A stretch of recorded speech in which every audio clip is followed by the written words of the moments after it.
Hello students, आज हम विज्ञान की वर्कशीट 33 धातु एवं अधातु के आगे के बारे में पढ़ेंगे। तो पिछले वर्कशीट में हमने पढ़ा था कि धातु और अधातु के भौतिक गुणों के बारे में। उसके बाद भौतिक गुणों के बारे में जानने के बाद हमने रासायनिक गुणधर्म के बारे में शुरू किया था, धातुओं के, अधातुओं के नहीं, धातुओं के। और उसके बाद सबसे पहले हमने पढ़ा था कि वो हवा में मौजूद, वायु में मौजूद ऑक्सीजन के साथ कैसे अभिक्रिया करते हैं। उसके बाद हमने पढ़ा था कि जल के साथ कैसे अभिक्रिया करते हैं। उसके बाद हमने कुछ पढ़े थे उभयधर्मी ऑक्साइड, वह धातु जो अम्ल और क्षार दोनों के साथ अभिक्रिया करके लवण और जल बनाते हैं, उनको हम उभयधर्मी ऑक्साइड कहते हैं। उनके बारे में पढ़ा था। आज हम पढ़ेंगे कि जब धातुएं अम्ल के साथ अभिक्रिया करती है तो क्या होता है। अम्ल जो है, जो आपको पता है एसिड जिसको कहते हैं, वो हमारे लैब में 2-3 प्रकार में मिलते हैं। एक है हाइड्रोक्लोरिक अम्ल, एक हो गया आपका नाइट्रिक अम्ल और एक हो गया आपका साइट्रिक अम्ल। आपने अम्ल और क्षारक का चैप्टर पढ़ रखा है, क्लास 6 से लेकर अभी तक आप पढ़ रहे हो, तो उसके बारे में मैं डिटेल में नहीं जाऊंगी। उसके बाद जो ये अम्ल जो होता है वो बहुत सांद्र होता है। सांद्र मतलब उसमें केवल ही अम्ल होना, और अम्ल आपको पता है कितना हानिकारक है, इसीलिए हम इसकी सांद्रता को कम करते हैं पानी मिलाकर। और जितना अधिक पानी होता है उतना ही अधिक वो तनु होता है, तब उसको कहेंगे हम तनु विलयन। ये भी आप पढ़ चुके हो।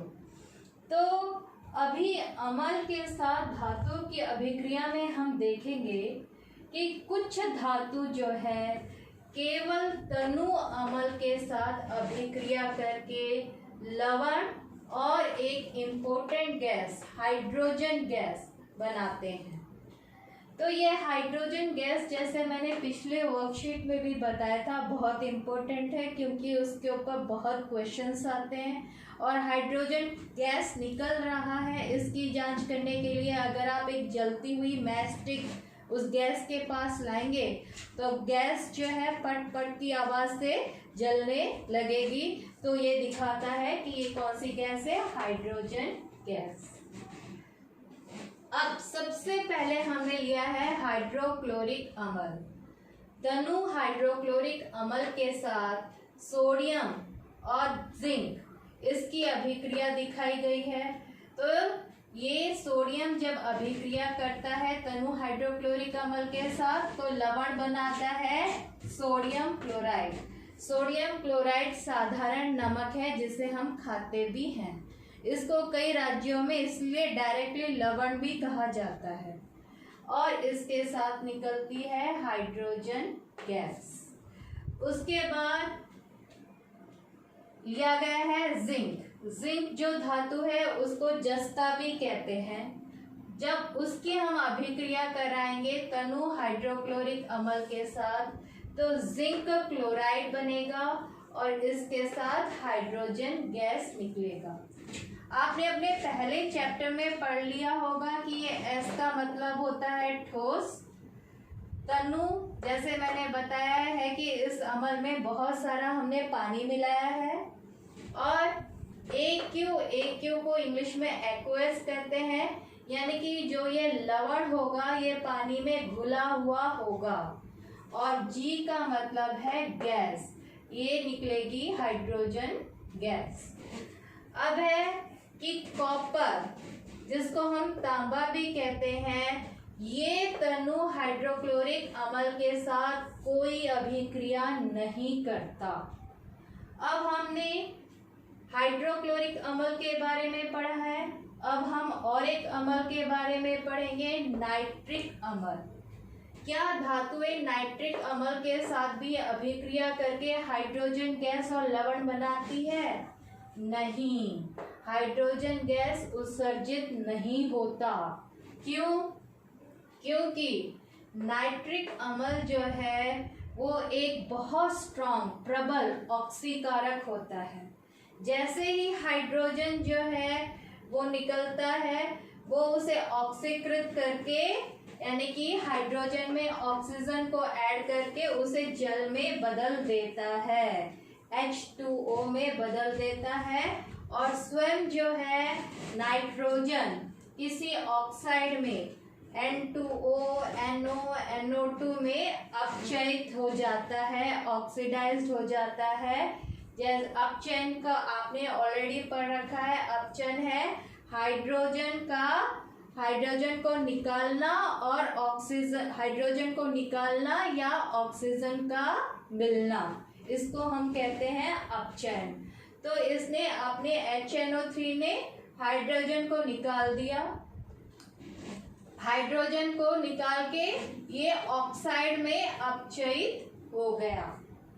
तो यहाँ पर है अब यानी कि प्रश्न उठता है कि तनु नाइट्रिक अम्ल के साथ यानी कि क्या कोई भी धातुएं अभिक्रिया नहीं करती? नहीं, दो धातुएं ऐसी हैं जो तनु नाइट्रिक अम्ल के साथ अभिक्रिया करती हैं। एक है हमारा मैग्नीशियम। मैग्नीशियम जब तनु नाइट्रिक अम्ल के साथ अभिक्रिया करता है तो मैग्नीशियम नाइट्रेट बनता है और हाइड्रोजन गैस भी उत्सर्जित होता है। वैसे ही जब मैग्नीज है वो नाइट्रिक अम्ल के साथ तनु नाइट्रिक अम्ल के साथ अभिक्रिया करता है तो मैग्नीज नाइट्रेट बनता है और हाइड्रोजन गैस उत्सर्जित होता है। तो हमने देखा कि तनु नाइट्रिक अम्ल जो है मैग्नीशियम और मैग्नीज इन दोनों धातुओं के साथ अभिक्रिया करके लवण और हाइड्रोजन गैस बनाता है, लेकिन नॉर्मली वो बाकी धातुओं के साथ अभिक्रिया करके हाइड्रोजन गैस नहीं बनाता। उसके बाद नेक्स्ट क्वेश्चन है कि रासायनिक गुणधर्म के बारे में हम पढ़ रहे थे। तो अभी तक हमने पढ़ लिया था हवा के साथ, फिर जल के साथ, फिर अम्ल के साथ। हमने इन तीनों के साथ विभिन्न प्रकार के धातुओं के अभिक्रिया के बारे में स्टडी किया। अब है अगर इन धातुओं को अपने ही धातु लवणों या दूसरे धातु लवणों के साथ अभिक्रिया करे तो क्या होगा। जैसे एक धातु है A, उसको मैंने B धातु के लवण में विलयन के साथ मिलाया तो फिर क्या होगा। तो फिर A धातु जो है B धातु को उसके लवण से हटा देगा, विस्थापित कर देगा और A का लवण बना लेगा और धातु B जो है अलग हो जाएगा।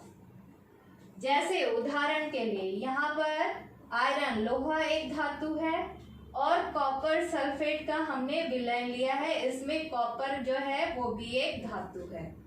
तो आयरन ने क्या किया, कॉपर को हटा दिया और इसकी जगह आके बैठ गया और क्या हो गया, यहाँ पर आयरन सल्फेट का विलयन हो गया और कॉपर जो है अलग आ गया।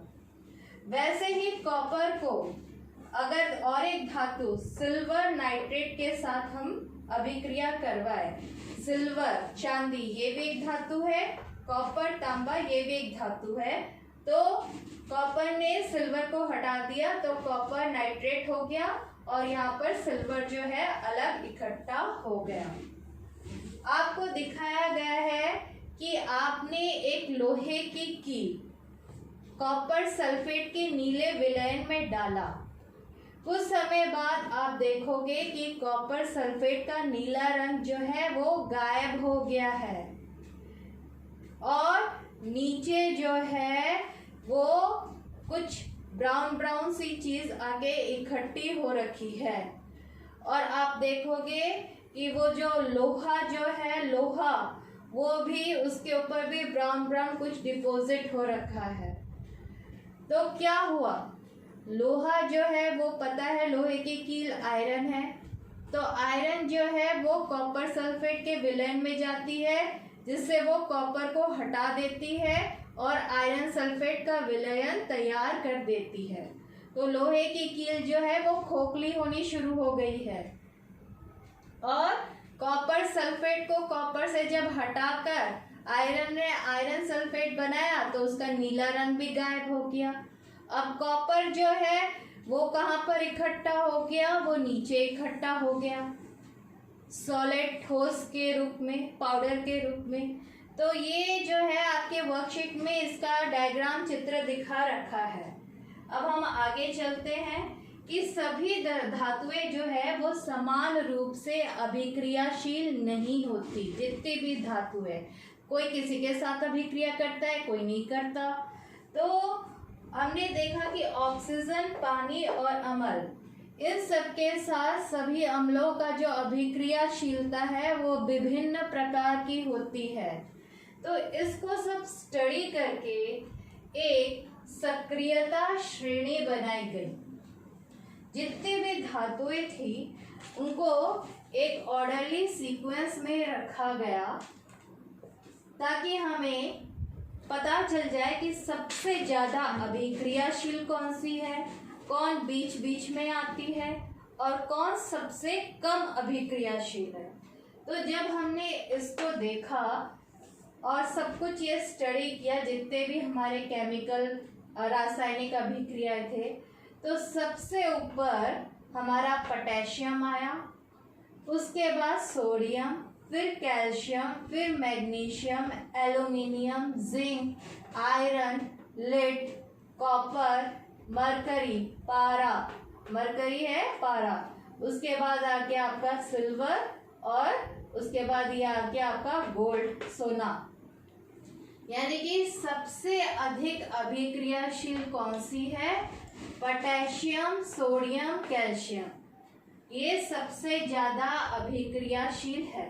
हमने पहले भी पढ़ा था कि पोटेशियम, सोडियम इतनी अभिक्रियाशील होती है कि अगर वो वायु के कांटेक्ट में आई तो वो आग पकड़ लेती है, इसलिए इसे केरोसिन के तेल में डुबो के रखा जाता है। उसके बाद अगर हम नीचे आए तो सबसे कम अभिक्रियाशील हमारा चांदी और सोना आता है। चांदी और सोना सबसे कम अभिक्रियाशील है, इसीलिए सोने के आभूषण, चांदी के आभूषण बनाए जाते हैं। ना तो वो हवा के साथ, ना पानी के साथ, ना अम्ल के साथ अभिक्रिया करती है, इसीलिए उनके आभूषण बनाए जाते हैं। इसके अलावा और कुछ भी खास गुणधर्म होते हैं जो इस सक्रियता श्रेणी से पता चलते हैं। हमने यहाँ पर एक रखा है H, हाइड्रोजन। हाइड्रोजन जो है वो धातु नहीं है, फिर भी हमने ये धातुओं की सक्रियता श्रेणी में इसको क्यों रखा है? क्योंकि इससे धातुओं की सक्रियता की तुलना में आसानी होती है, इसीलिए वैज्ञानिकों ने इसे इस श्रेणी में रखा है। उसके बाद अगर हम बात करें मैग्नीशियम, एल्युमिनियम, जिंक, आयरन और लेड, 1, 2, 3, 4, 5, इन पांचों की अगर हम बात करें तो कि यह है अम्ल के साथ अभिक्रिया करते हैं। मैग्नीशियम, एल्युमिनियम, जिंक, आयरन और लेड, ये पांचों अम्ल के साथ अभिक्रिया करते हैं। उसके बाद हम यहाँ पर आते हैं कॉपर, मरकरी, सिल्वर, गोल्ड। हम इन चारों की बात करते हैं तो ये किसी भी अन्य पदार्थ के साथ अभिक्रिया नहीं करते। ये चारों जो है इनकी अभिक्रियाशीलता बहुत कम है, इसीलिए इन्हें सबसे नीचे रखा गया है, सबसे कम अभिक्रियाशील।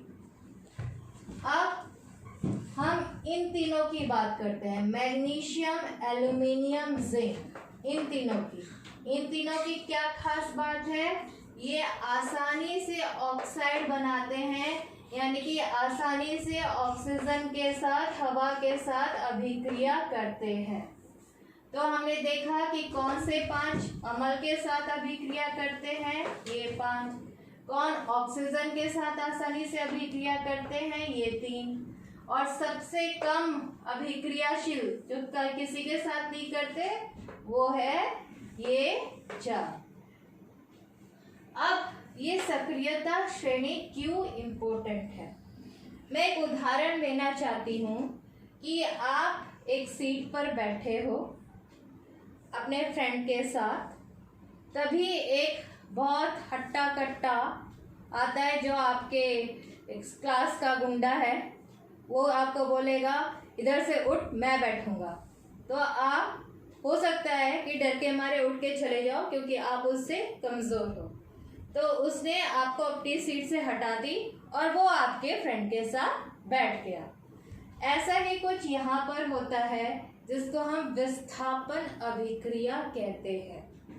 जो सक्रियता श्रेणी में ऊपर है वो आसानी से उसके नीचे वाले धातु को उसके विलयन से हटा सकता है, विस्थापित कर सकता है और उसके स्थान पर वो खुद उसका विलयन बनाएगा, उस लवण का विलयन बनाएगा और वो बेचारा हट के अलग थलग बैठेगा। और इसको हम कहते हैं विस्थापन अभिक्रिया। अब जो है ऊपर की श्रेणी में जो है वो नीचे की श्रेणी वालों को हटा सकता है, यानी कि जो अधिक अभिक्रियाशील वाला है वो कम अभिक्रियाशील वाले को हटा सकता है, लेकिन इसका ऑपोजिट नहीं हो सकता। कम अभिक्रियाशील वाला अधिक अभिक्रियाशील वाले को नहीं हटा सकता। जो अधिक अभिक्रियाशील होगा वही केवल उससे कम अभिक्रियाशील वाले धातु को उसके लवण के विलय से हटा पाएगा। तो इसके ऊपर बहुत सारे क्वेश्चंस आते हैं। इनडायरेक्टली क्वेश्चन पूछा जाता है कि ए ने बी को हटाया तो ये क्या है वो क्या है। तो ये क्वेश्चंस जो है प्रैक्टिस करने से आएंगे और इस सक्रियता श्रेणी को याद कर लेना चाहिए। आप इसको कोई ऐसे याद करने के लिए कोई फॉर्मूला बना के याद कर लीजिए। मेरे को पिछले साल कुछ बच्चे बता रहे थे कि हमने ऐसे याद किया है, तो आप भी अपना कोई फॉर्मूला बना के इसको याद कर लीजिए। Potassium, sodium, calcium, magnesium, aluminium, zinc, iron, lead, copper, mercury, silver, gold. अब हम प्रश्न उत्तर पर आते हैं। पहला प्रश्न है कि जब हम किसी धातु को तनु अम्ल के साथ अभिक्रिया करवाते हैं, तनु हाइड्रोक्लोरिक अम्ल के साथ, तो कौन सी गैस उत्सर्जित होती है? तो जैसे मैंने बताया था हाइड्रोजन गैस उत्सर्जित होती है। उसके बाद कहा गया है कि अगर हम जस्ता को हाइड्रोक्लोरिक अम्ल के साथ अभिक्रिया करेंगे तो क्या होगा? जस्ता को हम जिंक भी कहते हैं। तो जिंक को हमने लिया तनु हाइड्रोक्लोरिक अम्ल के साथ उसकी अभिक्रिया करवाई तो हमें मिला जिंक क्लोराइड और हाइड्रोजन गैस। उसके बाद प्रश्न पूछा गया है कि अगर हम कॉपर को सिल्वर नाइट्राइड के साथ अभिक्रिया करवाते हैं तो क्या होगा? कॉपर देखिए कहाँ पर है, कॉपर यहाँ पर है और सिल्वर कहाँ पर है, यहाँ पर। तो कॉपर और सिल्वर से सबसे ज्यादा अभिक्रियाशील कौन है? कॉपर। और कम कौन है? सिल्वर। तो जैसे ही आप कॉपर को सिल्वर नाइट्रेट में मिलाओगे, कॉपर क्या करेगा? सिल्वर को हटा के उसके जगह बैठ जाएगा और सिल्वर जो है वो अलग हो जाएगा। तो इसको हम कहते हैं विस्थापन अभिक्रिया। उसके बाद हम आते हैं प्रश्न 3 पे। प्रश्न 3 है कि लोहे के बर्तन में आपने कॉपर सल्फेट के विलयन को रखा, कुछ दिनों बाद आपने देखा कि उस लोहे के बर्तन में छेद हो गया है, क्यों? तो ये भी इसका आंसर ये है, आप देखिए लोहा कहाँ पर है? यहाँ पर। और कॉपर कहाँ पर है? यहाँ पर। कौन ज्यादा अभिक्रियाशील है? लोहा और कॉपर जो है कम अभिक्रियाशील है। तो अगर आपने लोहे के बर्तन में कॉपर सल्फेट के विलयन को रखा है तो लोहे के बर्तन से लोहा निकलकर कॉपर सल्फेट के विलयन से कॉपर को विस्थापित कर देगा, हटा देगा और क्या बनाएगा? आयरन सल्फेट विलयन बनाएगा और कॉपर जो है वो नीचे अलग थलग इकट्ठा हो जाएगा। और जब लोहे के बर्तन से लोहा निकल गया तो उसमें छेद हो ही जाएंगे। यही प्रश्न का उत्तर होगा। अब प्रश्न 4 जो है वो इनडायरेक्ट क्वेश्चन है। उसमें आपको एक सारणी दे रखी है, तो पहले उस सारणी को आप अच्छी तरह स्टडी कीजिए। आपको 4 धातुएं दे रखे हैं ABCD और विलयन जो दे रखा है एक तो iron sulphate, copper sulphate, zinc sulphate और सिल्वर सल्फेट, तो ये दे रखा है। तो अगर ये 4 दे रखे हैं, उसके बाद दिखाया है कि A जो है वो किसके साथ विस्थापन अभिक्रिया करता है, B किसके साथ करता है, C किसके साथ करता है, D किसके साथ कर रखा है, ये देखें। यानी कि इससे आपको एक हिंट जो मिला है कि धातु ABCD वो 4 धातु हो सकते हैं। जो आयरन सल्फेट में आयरन, कॉपर सल्फेट का कॉपर ले लीजिए, जिंक सल्फेट का जिंक ले लीजिए और सिल्वर सल्फेट का सिल्वर ले लीजिए।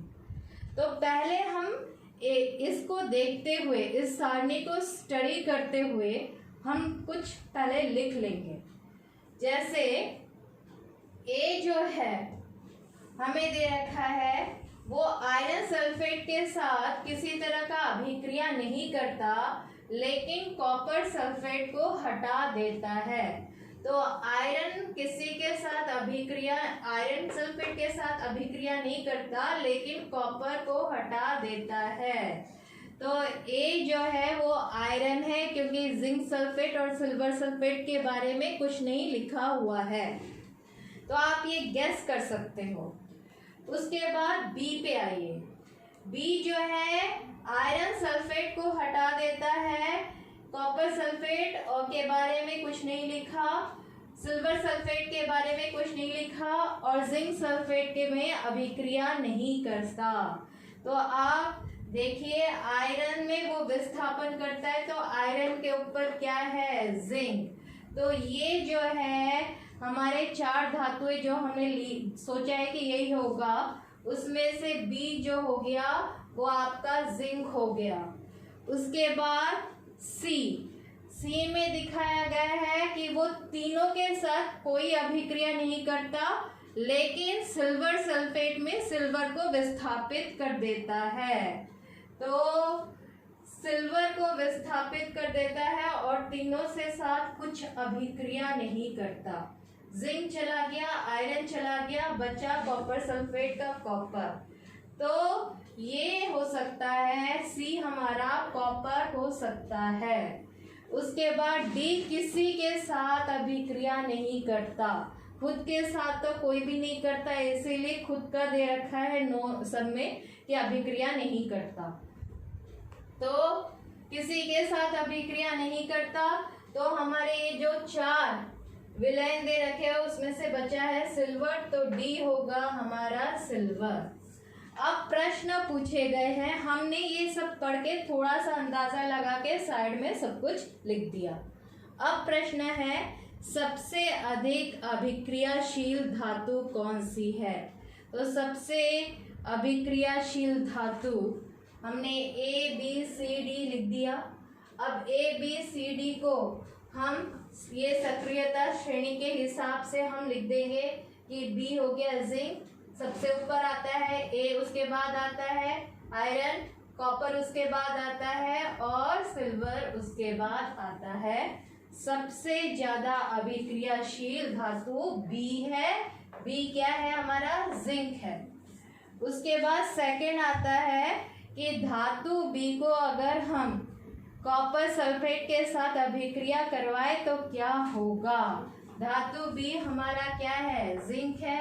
कॉपर सल्फेट के विलयन में आप डालोगे तो वो उसको विस्थापित कर देगा, क्योंकि कॉपर नीचे आता है और जिंक ऊपर है, ज्यादा अभिक्रियाशील है, तो बनेगा जिंक सल्फेट प्लस कॉपर।